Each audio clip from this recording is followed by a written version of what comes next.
Earlier this year, Clive Barker, the creative force behind Hellraiser, attacked movie critic Roger Ebert's thought that games cannot be art. No stranger to the medium with 2001's solid Undying, Mr. Barker has stepped into the world of games again, this time with Jericho, a squad-based supernatural first-person shooter that spans millennia. He argued that anything, even if it moves your bowels, could be art. But this isn't about if Jericho is art, bowels be damned. This is about if Jericho is a good game. That's a kill.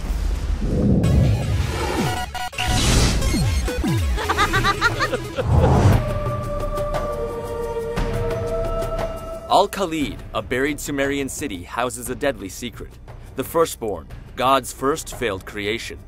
For thousands of years it's tried to escape, always banished by a group of 7 mystics. 7 who never return, as a small shred of their world is engulfed into the Firstborn's prison. He's trying to escape again, and Team Jericho, a sub-Rosa paranormal military unit of wizards and witches, is going back to the beginning to end it for good. It's a meaty story, fleshed out by the multiple playable characters and their interactions with each other. But for all its horrific trimmings, it's just not scary.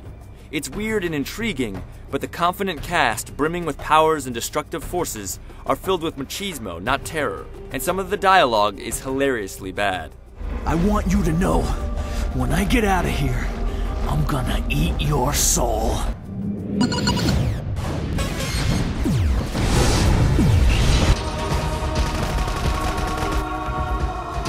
There's a big stew of gameplay gumbo in what first appears to be a first-person shooter. Soon enough, you and your 6 comrades will lose a member, Captain Devin Ross. Oh my god, he's fucking dead! What do we do now? But no worries. Ross may have lost his corporal form, but he still has his captain standing, now as a ghost, who can possess his teammates to use their weapons and powers. This gives you access to over 20 weapons and magic abilities. You can also issue waypoint commands for each team, Alpha and Omega, though you can't choose who's on each team. A lot of this becomes immediately moot. Gaining ground on the macabre enemy's front line isn't rewarding, as monsters spawn behind you. Levels themselves are very, very short, offer no exploration, and are artificially padded with scores of ghoulies. The enemies aren't completely brain dead, sometimes taking cover and dodging, but their actions aren't reactive, just little scripts they do once in a while. It's not really what you're looking for in a tactical shooter.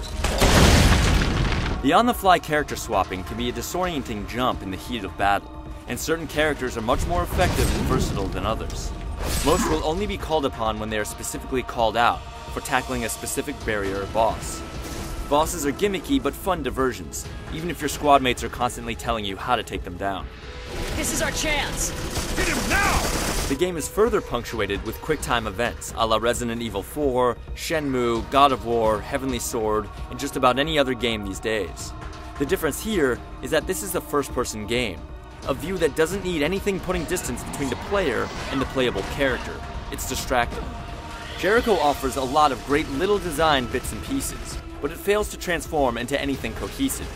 The levels are short and linear, the battles repetitive, and the abilities end up feeling like artifice. Have you come to confess your sins, my children? We were just leaving.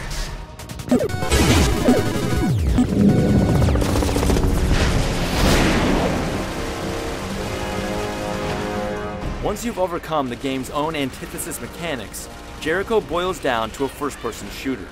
And even here, the game drags. The controls are simply unresponsive for fine shooting. Your teammates need a miracle to take down any of the infernal demon horde, while said horde will almost always beeline to whichever character you're currently possessing.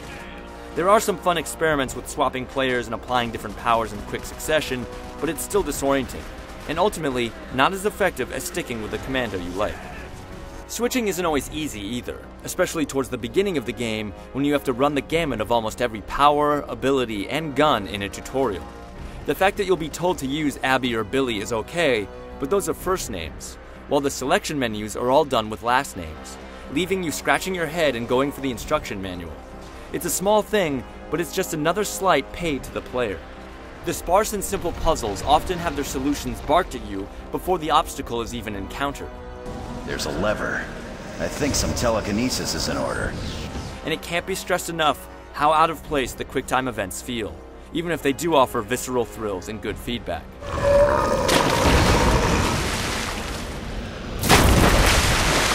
What ultimately drops the game into the quagmire is Resurrection Tag. You have the ability to bring your teammates back to life, so your entire party needs to be wiped out for a game over. This should be a good thing, but your teammates have a knack for getting blown up. So you'll run over, start raising the dead, just to get blown up yourself, forcing you to leap into whoever you just raised for a repeat performance. Everyone look out! Bullseye!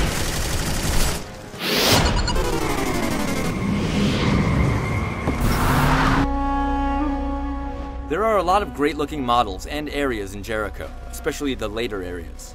The dark lighting never detracts from all the bloody ornaments, and the voice acting is good, even if some of the script would be envious of a B-movie. A blood sigil? That's serious magic. But the frame rate can move to molasses speed when the action heats up, especially in the PS3 version, and the lip sync can be pitiful at times. How are these assholes still alive? That was like, what, 70 years ago? It's an uneven production, to say the least.